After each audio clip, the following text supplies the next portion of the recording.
Thanks. So this class is actually done as kind of a hybrid. We can do it I can hear myself on yours over there. No, you're okay. In the training room and also through Zoom. So you could do it either way if you wanted to come in. Just thought I would throw that out there. And I'm going to share my screen. Okay. Let's start over here. So this class is about basic transaction overview from kind of start to finish. I can send pretty much any of this material to you. Some of it you're going to have access to through your zip forms or your command also, but any of this other material that I've made, I can send over to you through email also if you want it. So sale procedures, I have this in a written form. I've also got it in kind of a bullet form. Hi, Mike. Are you hanging out or are you leaving? I think you're on mute. There you go. Yeah. I'm going to hang out a while if that's okay with you. Yeah, then you can chime in on anything I miss. Oh, that's scary. Am I allowed to this one as well, Chantel? What's that? Oh, yes.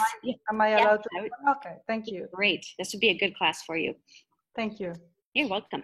So the sale procedures, just kind of a basic overview again. We have day one, writing the offer, discuss the terms of your offer with your client. This is assuming that you have already taken them out, showed them property, and they found the perfect house. And different things happen with that. It's everything from taking the client back to the office and writing it up in person with them. Usually what we're doing is sending it digitally. So I have some paperwork you can take with you when you're with a client and get some basic information from them so you're prepared to write the offer when you get home to the computer. That way you don't have to ask them 5 million questions.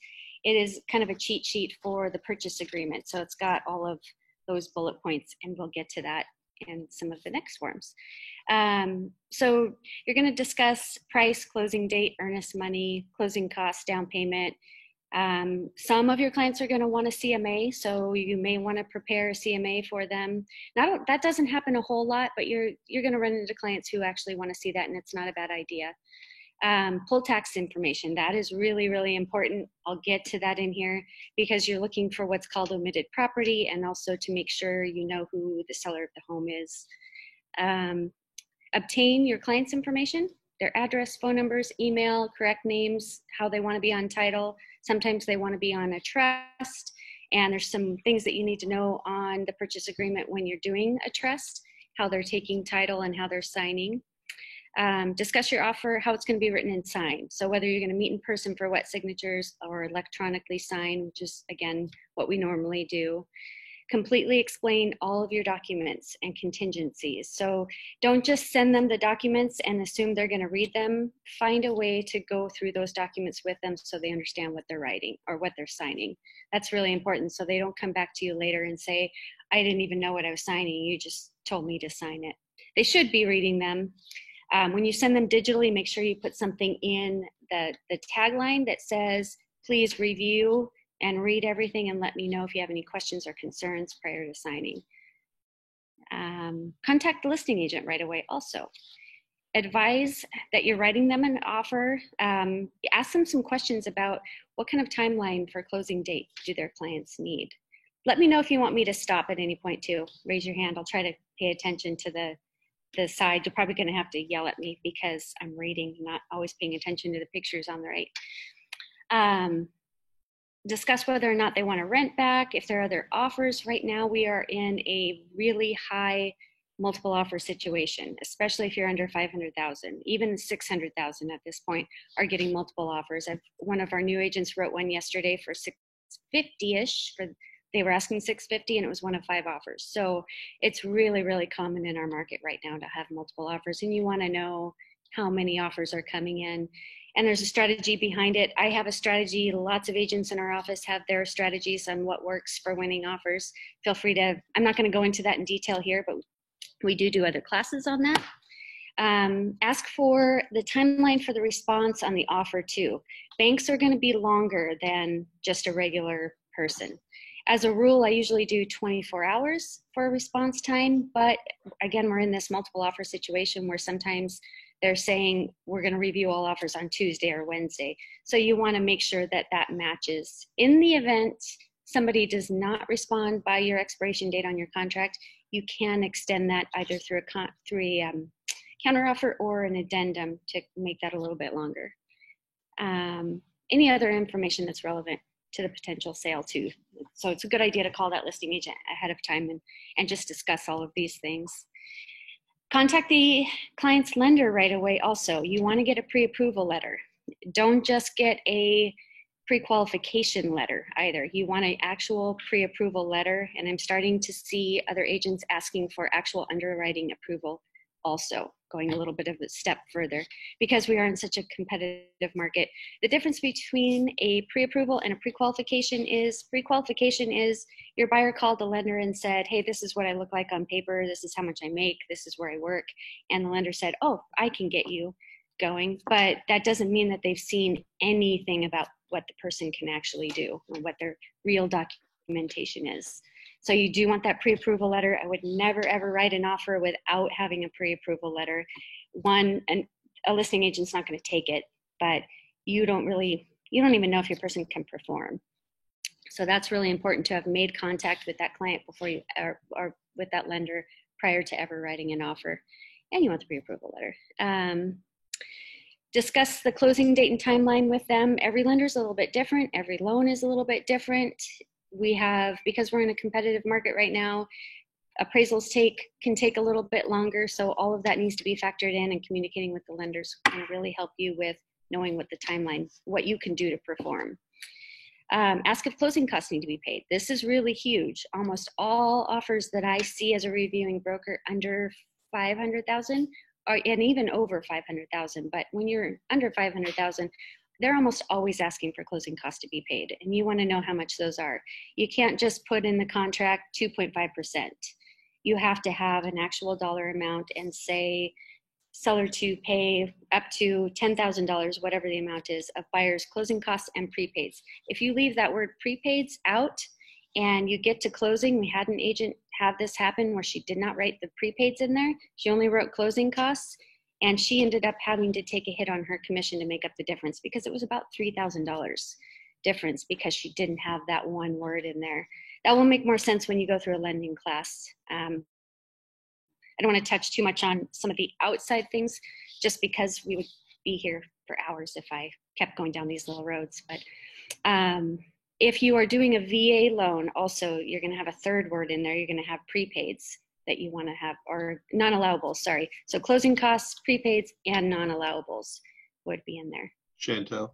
Yes. Sorry to interrupt. No, I want you to. I had a thought. Yo, scary. One of the things I would suggest is rather than putting up to $5,000 of closing costs, was actually name a specific amount. Because what happens is that if you go and the lender allows less than what you've allocated, that's the seller pays less than what was it. So for example, is that you put $10,000 up to $10,000 and the closing costs only came in at $8,000. Well, the buyer has negotiated what he feels is for $10,000. The seller says, gee, you're only asking me to pay up to that. Since you weren't allowed the extra $2,000, we're only going to give you $8,000 versus saying a specific amount, and therefore it becomes a renegotiation of some sort. But that's my recommendation on doing it. And there's different opinions on it, but I like to be, I'm sort of hung up on being very specific and making sure that you lock the buyer and seller into a number. I'm glad you're here. Does that make sense to everybody? Like you said. What's up?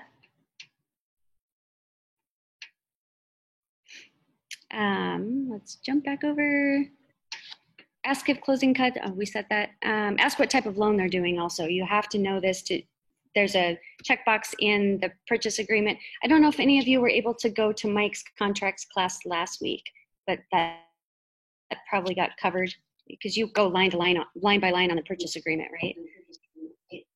It's more a paragraph by paragraph. I don't read through it exactly, but everybody should have a a good feel of what the paragraph means, and if the buyer or the seller do not understand it to a large degree, once you give a simple explanation, they really need to seek legal counsel to have the real tight specifics of how it affects them. So yes and no. Okay. Okay. So there are lots of different types of loans. Well, I'm hearing myself talk a second. Oh, that's so weird. That's hard to. Sorry. I'm gonna try to focus without hearing myself say it twice. Can you hear it? Double. Oh no, it's not yours. I don't think. Oh, it stopped doing it. Okay. So anyway, there are VA loans, there are FHA loans, USDA loans, conventional loans. There's all kinds of different loans. One of the first things as a realtor you want to do is connect with some different lenders and find out what those products are and get really familiar with them. So that when you run into a client who says, oh, I don't think I can buy, I don't have any money down, or my credit score is not high enough, you can ask questions and be able to say, well, I know there's this product and that product. And then also with the purchase agreement, you need to know which boxes to check to show what kind of loan you're doing. So once you have filled out everything, gotten it back from the client, I'll be there for you for new agents who need help with writing offers from start to finish. Just call me. We can either do a Zoom, we can sit down in person. I will handhold you through the entire thing so you're not doing this by yourself. So don't be afraid of that. Submit the offer to the listing agent. You're going to send it over. Make sure that they got it. Confirm with them that they got it. Both from, actually make confirmation. I submitted an offer in Goldendale a few years ago, and I had emailed the offer over to the gal. I texted her, and I finally called her and got her on the phone. She didn't get my email, and she didn't get my text. Had I not called her, my offer wouldn't have gone through. And when you're in multiple offer situations, you have to verify that that gets there on time so that your offer actually makes it in. Typical documents that you're going to send to the listing agent include a purchase and sale agreement, a pre-approval letter, or proof of funds in the case of cash. If you're doing proof of funds, usually it is a bank statement where the personal information is blacked out. Sometimes it's a letter from a bank saying that they've got enough money. Inspection addendum. Mike highly pushes or promotes the professional inspection addendum. It is a really detailed way to say which inspections you actually want to do and who's paying for them. Other addendums, you may be doing a blank addendum, a septic or a well or a wood stove. Again, I'll help you with all of those when we get to that. So then you're going to submit the offer and let them know that you have it and sit back and wait patiently and try to keep your people calm during that period of time because they're in pins and needles and they're texting you saying, have you heard anything? Have you heard anything? So once you are in contract, your offer is accepted. Your offer, sometimes most of the time, there are going to be some counter offers back and forth, especially in this really competitive market that we're in right now. It's really common. I see anything from 1 counter to 5 or 6 back and forth counters. Those can get a little bit hairy, so feel free to reach out to Mike or I with help with that when you need that. Again, I'm going to be there for you, hand-holding all the way through it. Received your signed documents back from the listing agent. And I recommend that both the listing agent and the selling agent turn everything into title. You don't need things like your disclosed limited agency or your property disclosures, things like that, just things that are going to pertain to the loan and money and what title is going to be involved in go. But make sure that both of you are sending the documents over because you would hate to get caught in a situation where you depended on the selling agent to send over a document and they didn't, and then you get to title and something gets left out. So I feel like it's best for both sides to be sending everything over. The selling. Yeah, don't forget to make sure that all the documents that you have need to get turned into command. Yes. Yep. They all, including any notes that you may have made based on a negotiation or something, they all need to be turned in through command, and whether they're accepted or not. You have 72 hours from the time that a form is signed to get it to me and into command and then over to me also.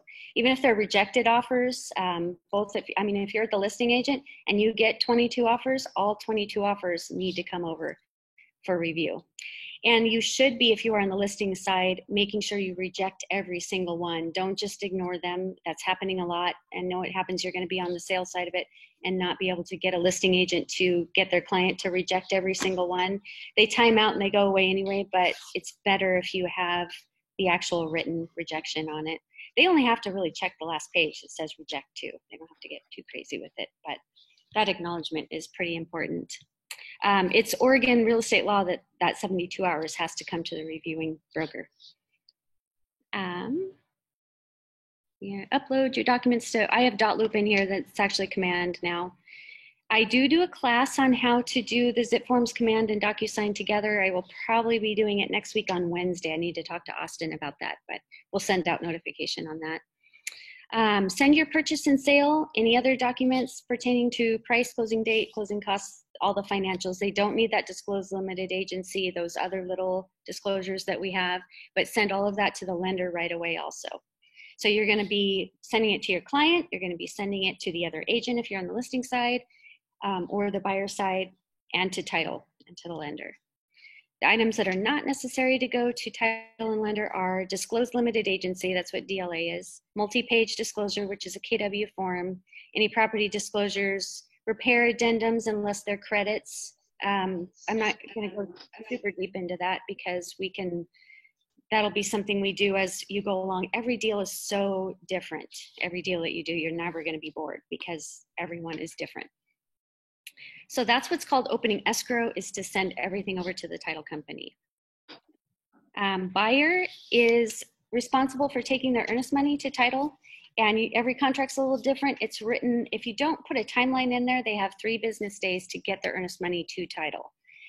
Be really hands-off with this. Tell your buyer that they need to take that in on their own. Because if you decide to take responsibility for getting that check into title and you don't get it in on time, you're going to be responsible for that earnest money. And sometimes it can be, it's anywhere from $1,000 up to $25,000 depending on the price point of the home. So try to be really hands-off with that. They can wire it.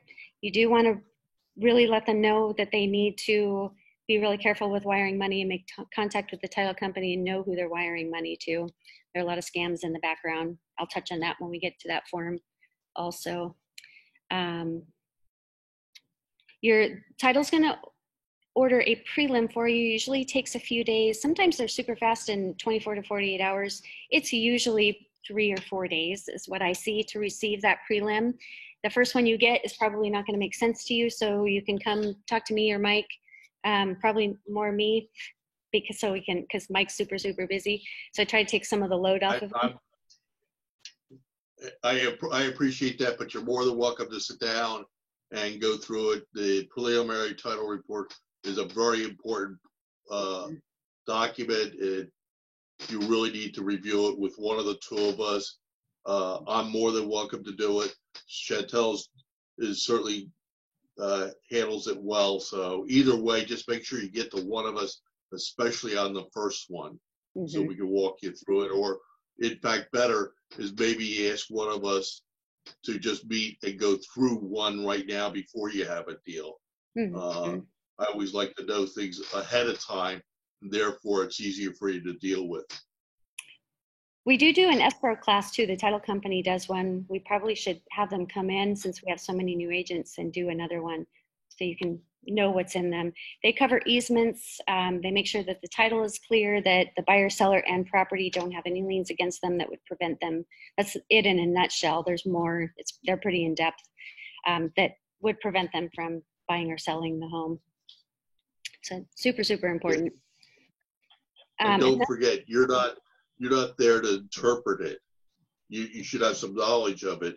But if your client has any questions or whatever, you need to have that answered by the title company, and that's where you need to send them.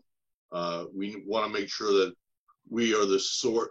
We're not the source of the information. We're the source of the source, and the title companies are the ones that are expert.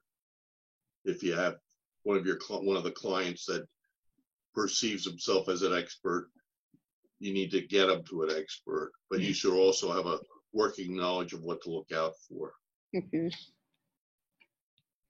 This is your fault. You invited me in. Yep. No, that's good. Title handles all of the transfer of all of the money. They're kind of the middleman. They're the third party that's neutral. They do their job really, really well. Hardly ever do they fail. I like to tell all my new agents that you're the babysitter in this whole transaction. You're kind of the center of it. You're making sure that everybody's doing their job, from your client to the other agent, the lender, the title company. You have to just facilitate the entire transaction and constantly be babysitting people.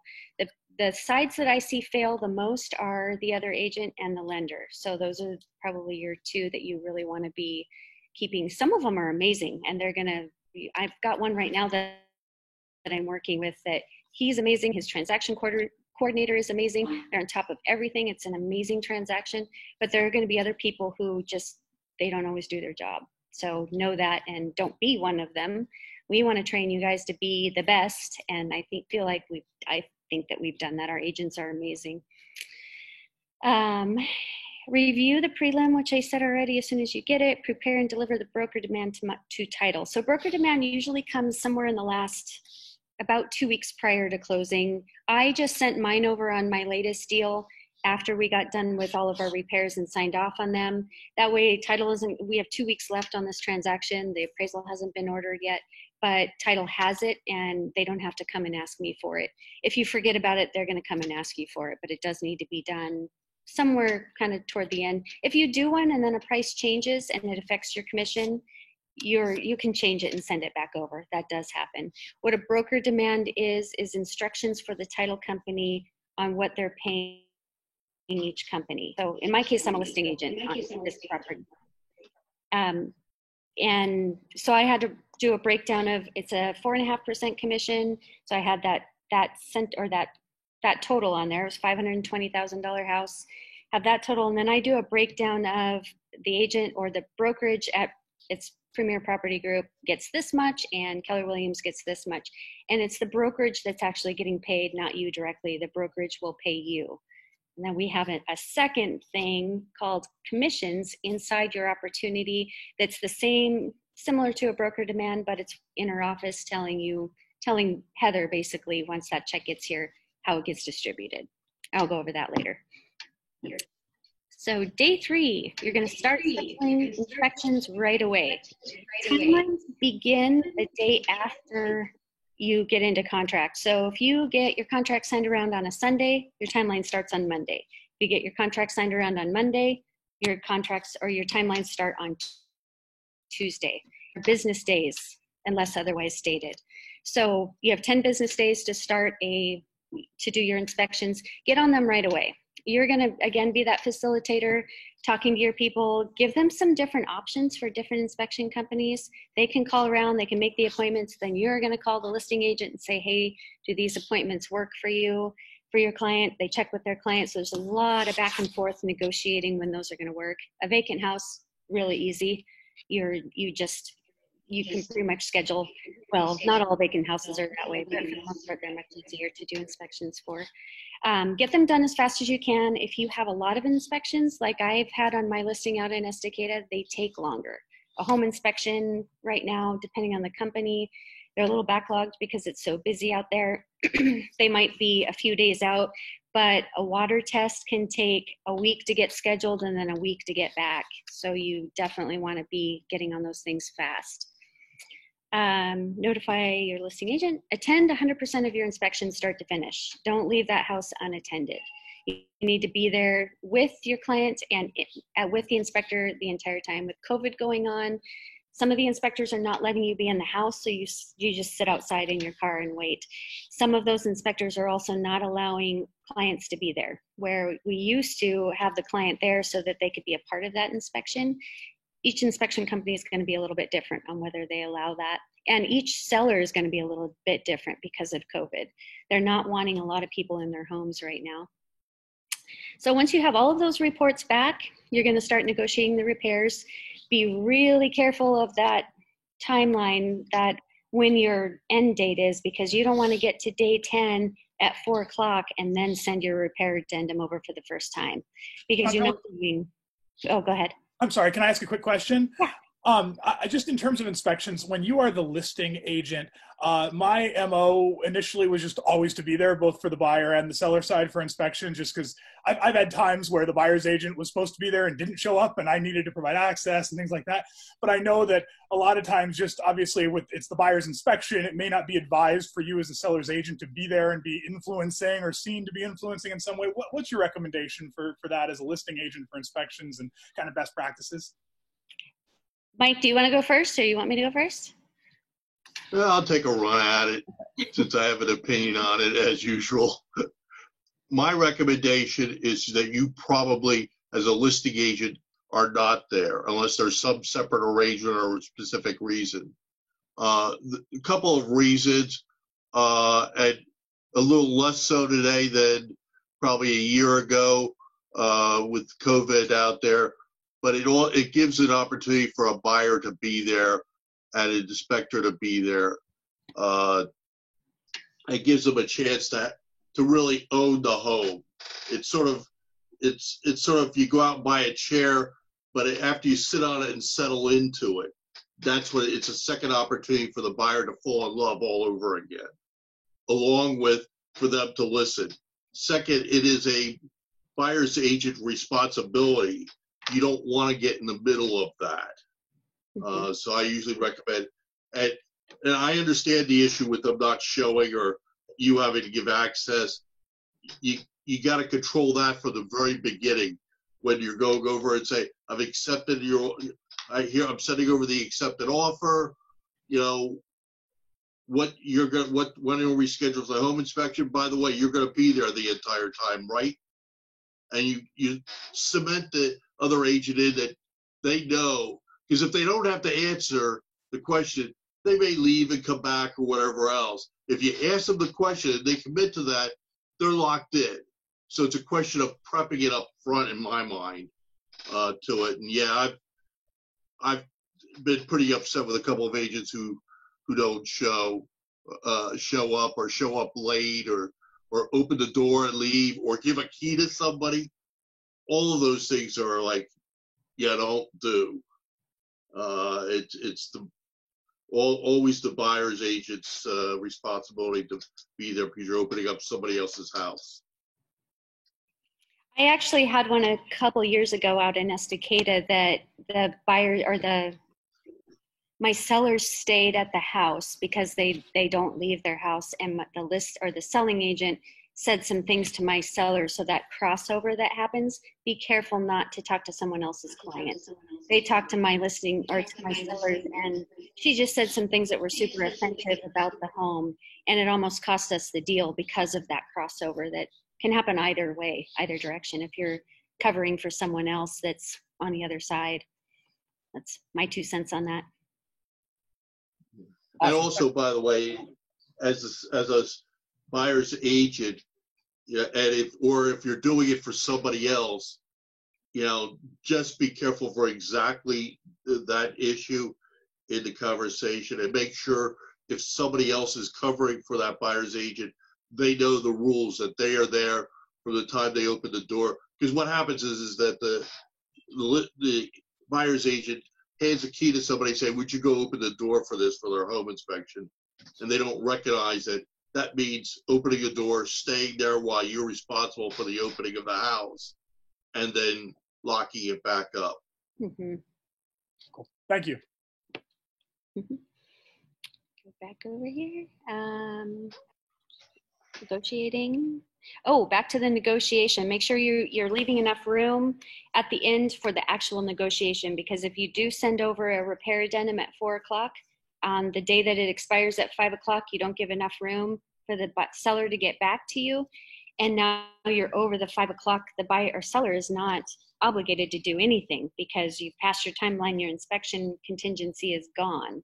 If you're getting to the wire on that, there are 2 things you can do. One is extend your timeline to negotiate. That's the best one to do. Just a blank addendum to extend your inspection contingency out. Or if you are not getting an answer back from the listing agent and you're getting nervous, Worst case, you can send a termination over, because the termination can be withdrawn, but you don't want your buyer to get into, and this is a worst case, try not to get in this position. You really want to plan out ahead of time to be able to extend that if you think that timeline's going over. But it's rare, but this is how we handle it. If you get to the wire where you're not getting an answer from the other side, and you need to protect your people from ending up with a house that isn't going to get repairs done or negotiated, send that termination over and let them know we're only sending this over because we don't have negotiated repairs yet, and I don't want my buyer to get stuck with a house that doesn't get repairs. We'll withdraw this termination as soon as we get our repairs negotiated. But the extension is a much better route to go. Notify your lender to order the appraisal upon acceptance of repairs, unless you are using Keller Mortgage. Keller Mortgage and actually Quicken will order that appraisal right off the bat. Be careful with Quicken, because if you sale fail, your buyer's on the hook for that appraisal, and that can be $750 to $800. Through Keller Mortgage, one of the benefits is they order it right off the bat. If it sale fails, they absorb that cost and your buyer does not have to pay for that. But with a normal lender, you're going to want to kind of have some control over when that appraisal is ordered. Usually you want to get it ordered about the time that your repairs are negotiated, but you still need to have enough time for the appraisal to get done and get to closing. We're getting in that competitive market again. If appraisals are starting to get backed up, you may want a longer timeline for closing, or you might want to order the appraisal earlier on. Just make sure that you have some control over when it gets scheduled. So you can let the lender know, hey, give me a call. Usually they call the listing agent for it. That's usually a listing agent attended item, although some appraisers have their own keypad and can get into, or app to get into those homes on their own. Usually just vacant houses. I recommend being there for occupied houses. So that makes sense? Not going too fast. So don't send your to the lender unless they affect the dollar amount. If there's a dollar amount, credits are a really common way for us to be doing repairs. In lieu of repairs, we do credits, and those credits are going to stand alone on addendum by themselves.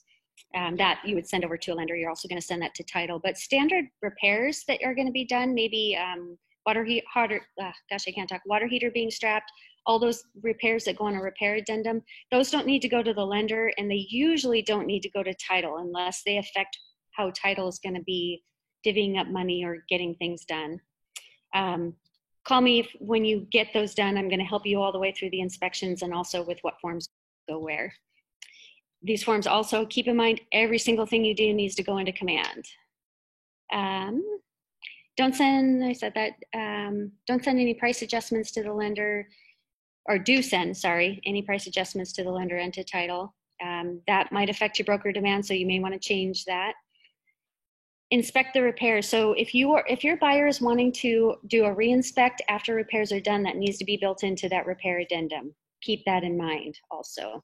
And another thing to keep in mind is that once you have agreed to repairs on a repair addendum, your contingency is now gone. So if you get to closing and those repairs are not done, or they're not done correctly, your buyer can't take their earnest money and walk away. They can walk away, but they're not going to be able to take their earnest money with them unless the seller says, okay, you can have it back, because the contingency is gone. So you end up in a buyer-seller disagreement and they're going to have to probably handle that through small claims court after closing.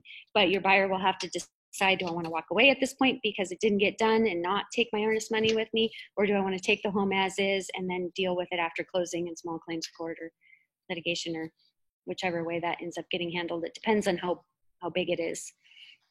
Do you have any insight on that, Mike, that you want to add? So that's kind of a big topic. Yeah, it's always a tough one.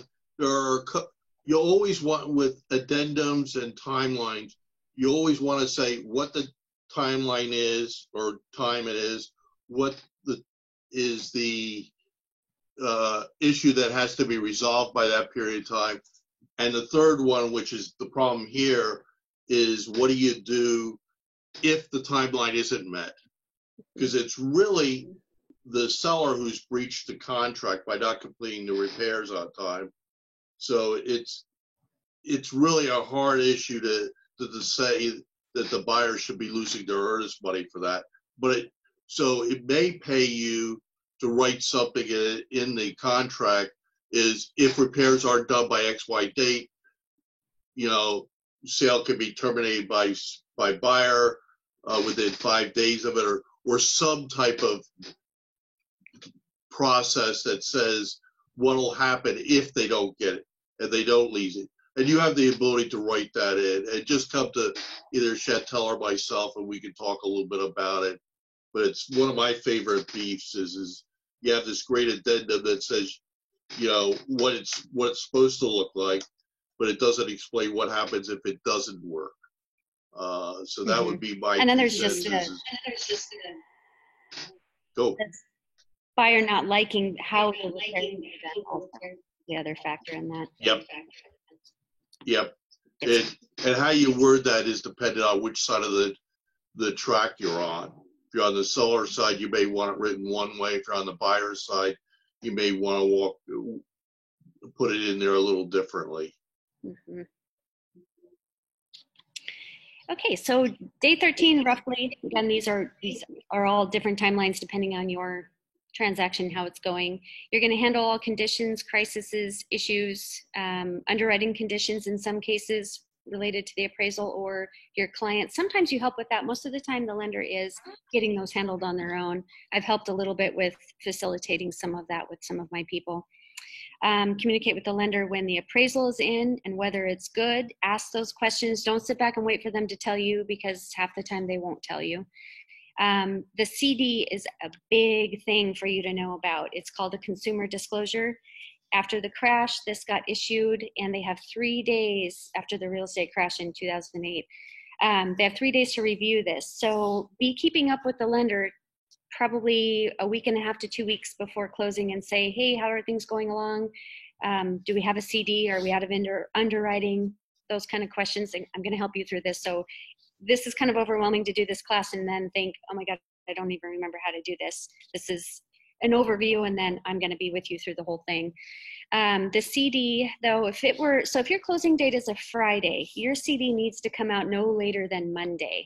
So be asking the week before again, do we have a CD? Do you know when it's going to be there? Will it be there by Monday? Because if it's not there by Monday, you need to extend your closing date out.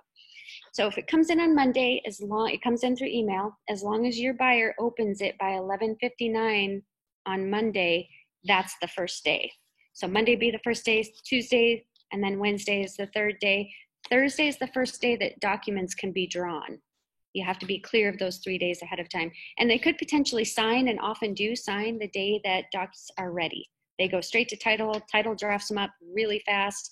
You can kind of pre-schedule with title to make the appointment with your client. Some of them are a little more, some of them will give you a tentative appointment. Usually they won't make the appointment though until you actually have a CD and have docs in hand. But talk to them ahead of time. I like to talk to the title company and say, hey, I actually did it yesterday. I've got a client that right now title, most of them are not open to the public. So you cannot go to signings with your client anymore like we used to be able to. So your client's going in there, they're only letting the people that are actually signing the documents come in. So I've got an elderly seller who has a difficult time walking and getting around. So her daughter's taking care of her. They're not gonna let the daughter come in with her because she's not signing any docs. So we're gonna do a courtesy signing somewhere else, which means a notary is gonna probably come to their house and sign it. So there's some workarounds when you have those special cases. But call them ahead of time and just say, hey, this is when my people work, this is when they're available to sign. Can you kind of leave that window open? Or they've got lots of people who can sign too. So it's not always going to be your title officer that signs you. It could be another one that they hand you off to because of timing issues. They are really good about working with us. So a few days before closing, discuss obtaining keys and entry to the home upon closing. This is really, really important. Don't wait till the day of closing and then ask for the keys, because if your listing agent went out of town and he's got the keys, your people are stuck. They're gonna have to rekey their house to get into it. So have a plan for that. Typically what I do is I leave the lockbox on the house, listing or selling agent goes over there, pulls the keys out once it records and gives them to their buyer. the transfer of property usually happens about 2 o'clock in the afternoon, but our contract says that the buyer doesn't get access till 5 o'clock unless you change that in the document. So know that you cannot hand those keys over. Go ahead.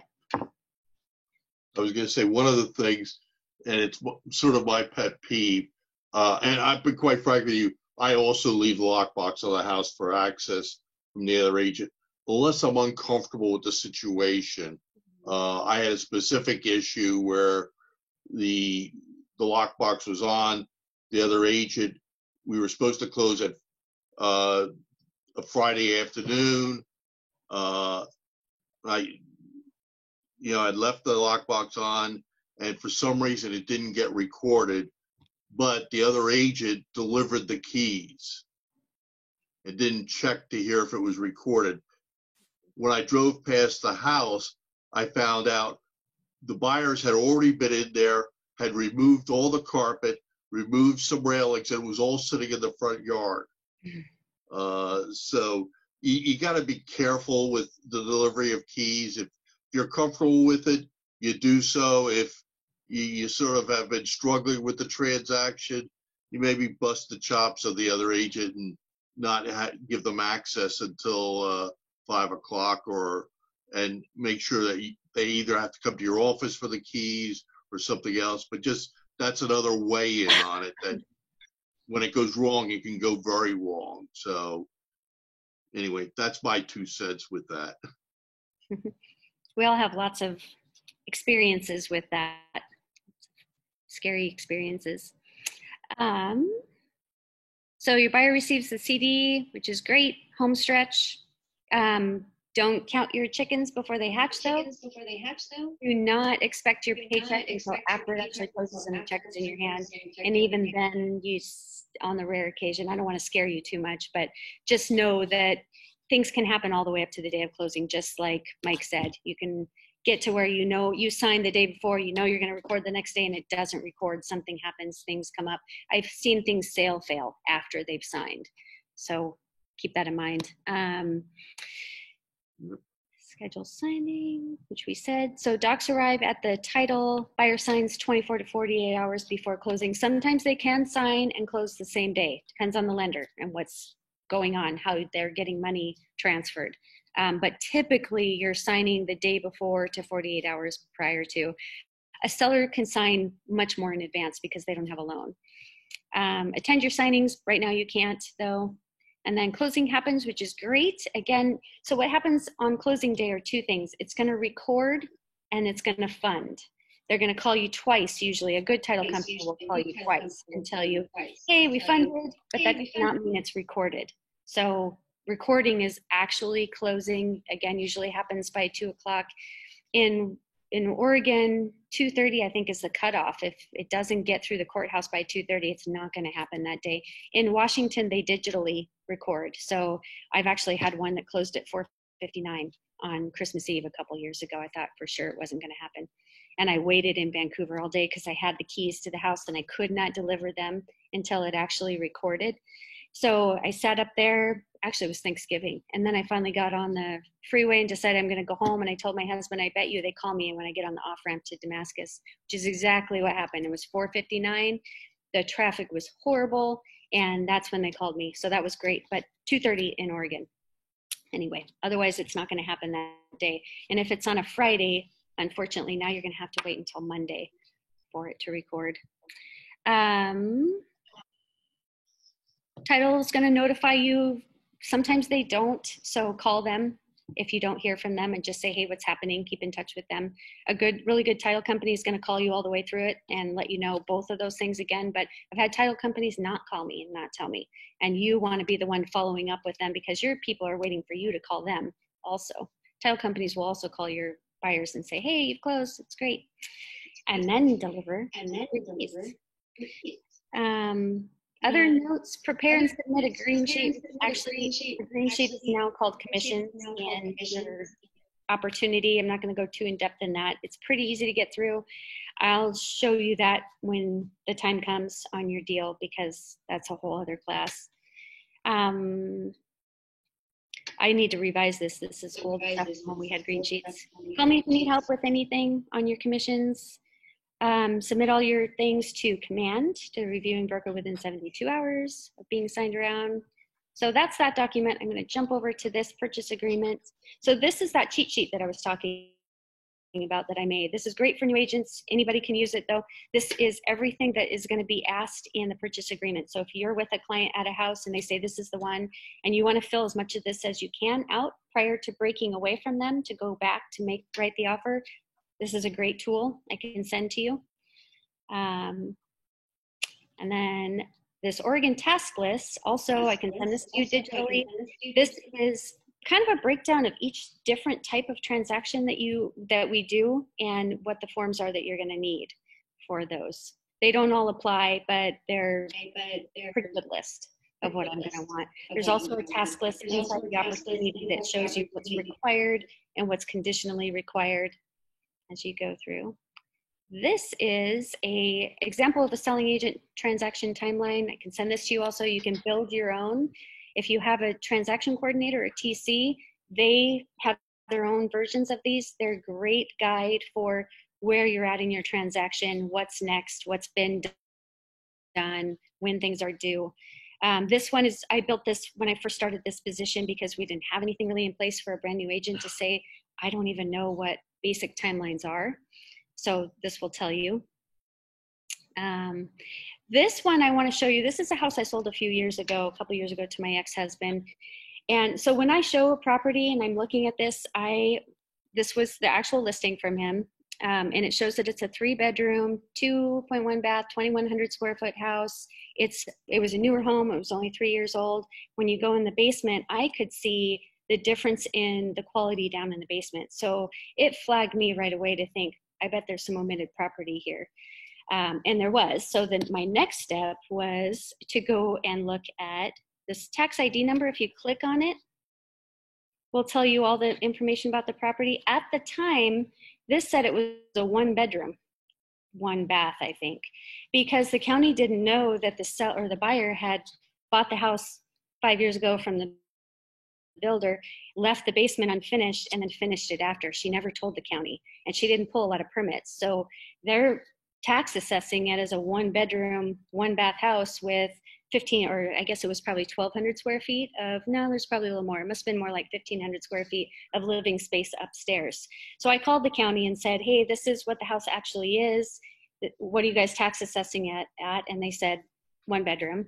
And I said, well, there's 2 more bedrooms downstairs. There is a living area with a little kitchenette and a bathroom down there. Keep in mind when you do this, you flag the county for omitted property and they are going to come after it. But for my buyer, I wanted to know what their new taxes were going to be. And they said they're probably going to be about $1,500 more a year. So that way he could decide whether or not he wanted to buy this house. Because once it closes and the county sees the new information that it's an actual 3-bedroom in there, your buyer could come back to you and say, you did not tell me my taxes were going to go up $100 a month, or over $100 a month in this case. For him, they didn't go up that much. They pulled the market values. This is what omitted property is. We have a class on it. I don't want to touch on it too much. It's just a big deal, and you kind of want to, it's too much for me to get into in this class. But be looking for it. And it's in the form of additional square footage, remodeling. My own house got hit for this back when they first started it. A brief overview on it is in 1985, they put in Measure 50 that said that property values could not be assessed go up more than 3% per year. So Multnomah County and Clackamas especially are hot and heavy over trying to find ways around this to make more money in taxes. They're looking for more market value. So my house, we bought it 5 years ago. This is about when they started this whole thing. And they saw on our listing that it was remodeled. When you click that button, remodeled on the listing, that's something that they're looking for. They go in and they see that my bathrooms, and we have a 1976 house, bathrooms and kitchen are remodeled. And so now they gave us a tax bill. They could only go back to the date we bought it. But if you own the home, they can go back 5 years. So, and if that letter comes out during the term of the listing, they can go back 5 years, and they will come after either buyer or seller, whoever they can catch first on it. Probably going to be the buyer in that situation, because the taxes aren't going to go up until when they change that year. but they will go back the full 5 years. And if you're on a high-end home, that could be $50,000 or $60,000. For us, it was $300. But keep in mind, for Steve, it was $1,500 a year. That was going to be the difference. And it ended up only being, I think, $800 or $900 for him. But omitted property is a big deal. Need to get rid of that little guy. I wonder how you do that. There we go. So this is another good tool, both on the listing and the sale. You should be calling title and getting a trio. This is a trio. This is the trio from this house originally. I pulled it up so that you can see right here, says it was being assessed as a 1-bedroom, 1.5 bath house. So the assessment was much lower back then. The other thing you're going to be wanting to look for on here is the owner, but down at the bottom, you will see the vesting deed. Check here too, because the name up at the top doesn't always include all of the sellers. They're going to be down here.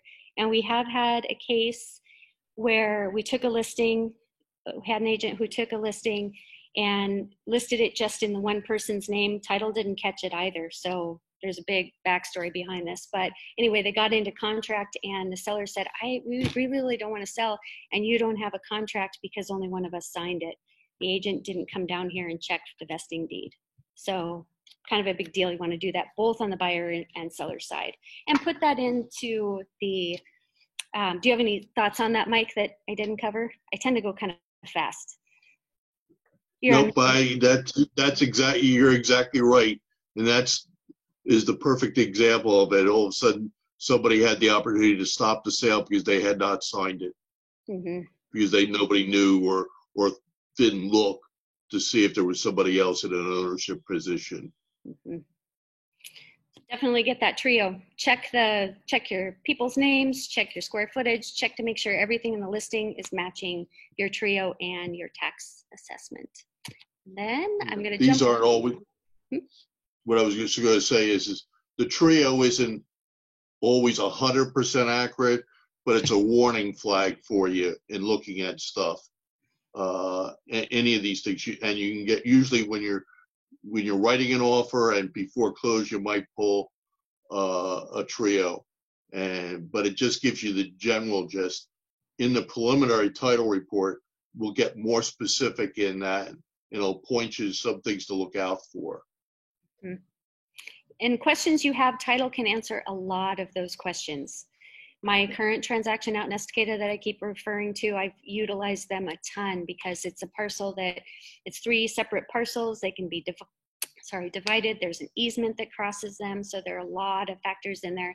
I've called them for a lot of different questions and help. And they drew me maps on where the easement is. The easement is really old and there wasn't any really good documentation. So they actually built me a map, which was really nice. So for forms, we use Zip Forms right now. This is a whole other class, but I did want to show you, I'm just going to run into my templates really quickly, what the forms look like. Not that one. Go back. This one. You can build these templates in your Zip Forms so that you're ready to go when you're going to write an offer. Cover sheet, you want to fill that out. Residential sale agreement, this is the big one. This is what Mike went over last week. Make sure you're filling out these little tiny boxes all through here. When you're in Zip Forms, it's kind of telling you what needs to be filled out, but people miss these. These are some of the most commonly things I'm rejecting for. This one down here, deed also. You're going to check deed almost all of the time. Contract is if the seller is going to be holding the note. They're acting like the bank. This can get a little. If that's the case, if you find one that you're doing a contract, before you write it, see me. It's becoming more and more complicated in the process, and the rules are getting tougher. So, lots of things we could do and lots of fun to do it, but just make sure we talk about it. Yep. There's extra forms you need for that too. I'm just going to touch on a few things again that people are missing in here. Personal property is a big deal. Mike probably went over this, but I'm going to touch on it anyway. Make sure you list everything out. Be really specific. Don't just say everything in the house. Don't leave it for, try to look at it as what is going to be their out in here. And don't assume that what's in the listing is actually going to stay. My biggest mistake was not actually that long ago, a couple of years ago.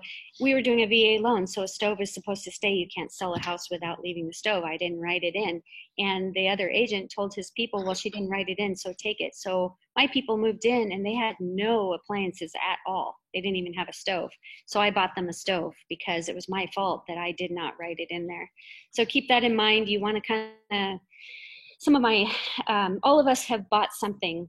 If you take the Vancouver class, you'll hear Shelley say how she's bought more than one shed, because if a shed does not have a foundation, it doesn't have to stay. And if you didn't write it in there and your people thought it was going to be in there, you probably should make it right, or you're never going to see the client again, potentially could be sued. You don't want any of that. It's just worth it to just buy it. A few years ago, I was on the listing side. They wrote in the refrigerator, but then when we did a walkthrough, the buyer said, oh, I don't want the refrigerator anymore. Go ahead and take it. My seller took it with him. They moved in. Their new refrigerator was on back order, so they didn't have a refrigerator. And then they came back at me and said, hey, he took the fridge, so we want that back. Well, he moved to Terrebonne. So I went down to Standard TV and Appliance and bought a replacement refrigerator, and it kept everybody happy. It's really important to keep people happy and do the right thing so that your clients come back to you and you're reducing your liability and everything. Own up to your mistakes. We're all going to make them. Chantel? Mm-hmm. This is Carrie. I'm curious on that, how those types of situations mesh with or align with the guidance of not providing gifts above $25, I think it was. Yeah. Are those considered gifts? It's not a gift, Carrie. It's not a gift. It's a part of doing business. Mm-hmm. It's an expense of marketing and doing business and doing what's right. Mm-hmm. So gifts are a whole different world, and it's really, if you buy them a potted plant, it's a gift most likely. If you're buying them a refrigerator or a stove, in this case, I think I bought somebody a central vac system. We all have our little horror stories where we missed and we sort of take the responsibility for it. I hate for an agent ever to spend money, but having said that, you do what you need to do based on what you think is right. Treat people the way you want to be treated. Mm-hmm. But don't worry about it, Carrie. And you can always bounce it off one of the two of us. Mm-hmm. But that's an expense of doing business. The same way as marketing it is, the same way as anything along that line. Just don't offer it ahead of time as I'll buy you this if you become my client, or if you buy a house through me. Absolutely. Okay, and if we find ourselves in a situation like that for our own accounting for like taxes and things, would we list it as a marketing expense or a business expense, or how would we put that down? Your accountant. Yep, talk to a tax person. We do have a tax guy that comes in and gives a class on that. We haven't had him in for a while, but usually toward the end of the year we have him in, or right before tax season. But because we're not accountants, we're not tax people, we can't really give that advice. Yeah.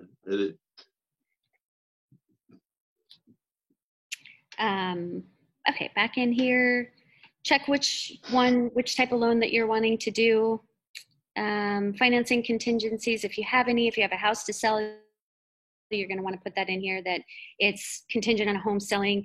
If the home is not on the market, you're going to definitely want to attach 083 and make reference to it in the contract, that 083 is part of this contract. Any other addendums that you do, make reference to them in here, that they exist. You do want a sale agreement number up here. You get to put in whatever you want it to be, whatever's going to make sense to you. I usually do their last name and then some variation of the property address. Additional financing provisions. So closing costs. This is where you're going to write that in about the paying $10,000 of closing costs and prepaids and non-allowables if you're in a VA situation. Jump down here. Licensed professional inspections. So you can choose this box. If you do that, make sure you're writing in your radon, your sewer, any other invasive inspections that they want to do. The preferred one is this 058, checking this box, because all of those, there's all kinds of different inspections that you can do on there, and it defines who's paying for what. So that's the better one, and this is noting that that's attached. Down here, you're checking whether or not it has private well or septic, and also what the seller is representing that it has. So check those boxes, attach those forms in those cases. Townhome, if it is a townhome that has an HOA, or a community like the house that we own is in an HOA, I would have to attach that townhome addendum in here. Alarm system, if you don't know, just say you don't know. Wood stove, another big one, another class. If it needs to be certified, there will be a plaque on the back of it saying whether or not it's certified. Otherwise, it needs to be taken out. Home warranty, this is a big one for me. This is something that I push really hard because I make sure that every client that I ever sell a house to has a home warranty, and I almost always will ask a seller to pay for it first, because if you can get them to pay for it, that's great. If they won't pay for it, then we can pay for it. Mike has some insight in that, because you want to be careful with how you do that. But home warranties are really important. Almost every, I would have to say, well, almost every client that I've had in the last few years has used them. I had one down in Salem a few years ago, bought a house, and I probably talked about this in last week's class. They did all the inspections. The inspector missed things. They miss things. They're human. It's an opinion also. They're not perfect any more than any of the rest of us are. He missed some things. My client called me after closing and said, hey, this, and this are wrong. It was going to be thousands of dollars in repairs because they missed these things and we were not able to negotiate them into the deal. And I said, well, I bought you a home warranty at closing. All of those things are covered. So they only had to pay a deductible. They were super happy. My ex-husband on that house that I just showed you, I bought him one. And a week after closing, his washing machine flooded out the basement and caused a ton of damage, and that home warranty covered it. So they can be great. They can save you heartache later and litigation and issues later. So Mike has insight on how to, if you're going to buy it, you want to be careful again that you're using it as a business expense, just like the refrigerator, and not a gift. Do you want to say anything about that, or just leave that one? Nope. If you got one, just let me know. We can chat about it. Additional provisions. This is where you can put in anything and everything that's going to be extra outside of the contract that will fit here. If it gets to be too big, then you're going to want to add an addendum on there. Escrow company, you want to put in, this is the timeline for when they're depositing their escrow or their earnest money. These are the boxes that don't get checked, the prorations, whether or not the prorations are going to be on the closing date or date of possession. Usually it's closing date, but occasionally if you're going to have a long rent back or something, you might want to change that to the date of possession. Closing date, you want to put in here. Possession, again, 5 o'clock on closing, even though it records at 2:30, 2 o'clock during the day. According to the contract, it's 5 o'clock unless you say something different. And I have had clients that will not let anyone in prior to 5 o'clock. So definitely adhere to that. Don't get yourself in trouble. We kind of touched on that already. Go through, here's another one. So levy of additional property taxes, make sure you're checking this one. Also make sure that you are aware on the property whether or not the taxes have been deferred. If you're in rural areas like Estacada, Malala, those outlying areas, a lot of times property taxes are being deferred out there. So look at that tax assessment and see if they look like it's a low amount, it's in some type of a deferral and you want to get that information. And that will depend on what you check in this box. We have lots of classes on lots of all these different things that you need to know about. So I want to scare you, but I also don't want to scare you. We just want to make sure you guys are all doing everything legally so we don't get sued. And we don't usually, we stay out of trouble. We have people that do things the right way. And then when we get into trouble, we have Mike, who's amazing and will keep you safe. So the name of the deed will go in here. Again, if your buyers are doing a trust or something like that, it's going to be different than their names are in person. I think that's kind of everything. Any questions on anything so far? Everybody feel like they can go out and write offers and sell houses? Yep. You already have experience, Bob. How about you, Austin? Feel like you can go sell houses? You're almost ready. You're like, How much is the home warranty? oh, home warranties cost anywhere from $300 to $600 ish. Depends on what plan you're buying and who you're buying it from. Don't buy the low end one, buy the middle grade at least, because the low end one isn't going to cover very much. And some of the high end ones are covering more things than they're even worth doing. Like they say they're covering septic, but it's really not doing you any good. So inquire and check around, find out what they actually do. Lots of different companies out there. I think that's kind of, I have a packet of forms. If you guys ever want them, I can give them to you. We'll go over more forms later outside of this class. This is just designed to be an overview of how to get through the process and how to write a deal and what it looks like through the whole thing. By the way, I would urge you to use the OREF cover sheet Yes. in zip forms. This What one. that allows you to do is if you complete it ahead of time, it allows you to autofill all your documents. It's amazing. Will save you so much time. There's also this little, I don't see it right now, but there's, oh, because I'm in templates right now, but if you're in an actual deal and you're in a cover sheet, there's an MLS Connect button. So if you're writing an offer on a property, you can connect it to the MLS listing and it autofills a lot of that information. Saves you a ton of time. Yep. Do you have anything else to add, Mike? Not to the cover sheet. I'm good there, but just use it, play with it. It's, you know, and it also does the same thing as summarizing the deal for you. Oh, and just a trick on timelines. While we're not there, let's talk about it a moment. Because there's always a discussion of when a timeline starts, and we could talk about it specifically on any one of your transactions. But whatever timelines you see, you need to send that over to the other agent at the time you start the contract. So at least both of you are in agreement of what the timelines are. Mm-hmm. You know, was it accepted at 12:01 or was it accepted at 11:59? And what does that mean to the timelines?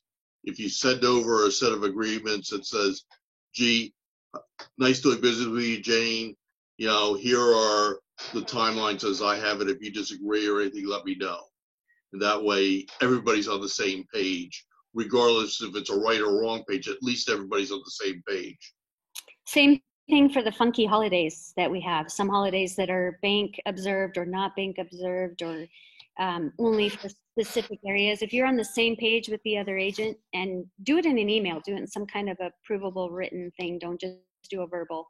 Anything verbal is really hard to prove unless you're writing notes, and even then, just do an email. Try to do as much as you can through email. That actually reminds me of the next thing is the verbal communication between agents when they're negotiating. Try to stay away from that. That's kind of a big thing to know when you're negotiating or writing offers or negotiating repairs. Just do it in writing as much as possible, because a lot of agents are going to try to make decisions for their clients. They're trying to influence it, and if you just put it in writing, they have to present that and let their people make that decision for them. That will make things much easier. I know a lot of us still do things a little bit verbally, but get in the habit of doing it all on paper. If you do have a verbal agreement, at bare minimum, put it after you've agreed to it, is to just send something in writing, say, hey, this is to confirm that we talked about XYZ on the 9th of July, and that we had agreed to it, and that we've done addendum A to confirm that discussion. Anything in a transaction, you want it in writing, but even while you're negotiating. Many times you'll see an agent call the other agent, do you think they'll take $279? First off, you want to have it on paper. The second is people react differently when they have a piece of paper that says it's $279,000 sitting in front of them versus would you take $279 versus putting a piece of paper in front of them and saying, here's what the buyer is willing to do. Sign here and we got a deal. or if you're unhappy, let's put what makes you happy, and then we'll send that back to them in writing. Perfect. Any questions? Come on, citizens. Nope. I'm sure I've left some things out, but again, every transaction is a little bit different. So don't be afraid to come to us anytime. Mike has open door policy. His door is always open. Same with me. We're not always in the office, but we are always reachable, even outside of the office. We're bad. I shouldn't speak for him, but I know he's as bad as I am about not having hours. So don't bug him too much. But I don't have an off button. Yeah. As it turns out, for whatever reasons, we happen to work very much alike, and it's to your benefit as agents. I think both of us probably take a step past the normal lines, but because you guys are important to us, and we want to make sure. I always have this fear that somebody's standing in on a corner with it raining, and they're trying to negotiate a deal, and they have a question, and it's a Sunday evening, and we both get calls on that Sunday evening, especially.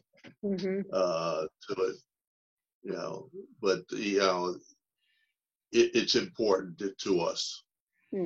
I've been on the phone with agents at 1 o'clock in the morning before, so I know that's a little excessive.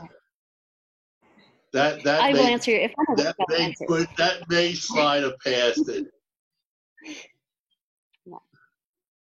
So, okay, if nobody has any other questions, I think next week's class is probably going to be the DocuSign .loop, or not .loop, DocuSign command and zip forms at, I don't have a time yet. I'll send a text out for that one. Thanks for coming. Thank you. Have a good day, everyone. Thank you, everybody. Thank you very much, Chantel. Thank you. Okay, see you guys later. Let me figure out how to get out of here. Thank you all. Thank you.